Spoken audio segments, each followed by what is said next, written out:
we would need 3 episodes to talk about it. Just recently, I have a client. Well, I had a client because he was just terrible in a way, but he was very famous. He was coaching Olympic teams in cycling. So I live in Mallorca. He was, we have to meet one day, and I love Mallorca. I was cycling there all the time, and he's coaching Olympic teams, and he's a business consultant. So he's from California. So I pitched him very well. He got on many podcasts, but he was just incredible. I mean, incredibly bad for social and for anything where you say human dignity, please, he would say, a very good podcast host would say, they would make an appointment, they would make that, and he would say, he would just change it. And his secretary trained her very well because she was rude like him. And they would say,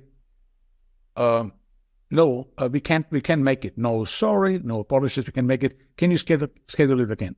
So I was thinking, my gosh, you could at least say apology, I didn't say anything because I don't put myself into this kind of situations usually, unless it gets really, really bad. But then I could just be one side and the other one. That guy was completely ignored by me because the next thing was that he missed it and that new one, and he missed it, and no apologies from the secretary and from him.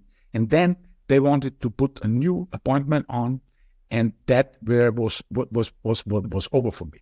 I will never accept that person back to because it's not good for my network either. So she says, and now, because they had to reschedule, right, and to make a new appointment, and now I had to interrupt him from lunch. So it's your fault to the podcast host. I said, no, okay, that's it, no more. No. So people are like this. There are people out there you wouldn't believe in, I mean, really. Or, I would say, the final touch here would be, when you are, let's say, I had another client, and she had no internet that day, and she was booked on a top-level podcast, top level podcast. And she, a few hours before, she would say she will not go there she cannot do the interview because her internet is out in London. Happened in London. I don't know how this happens.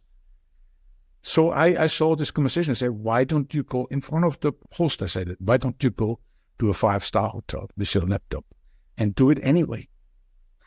No, she was then mad at me.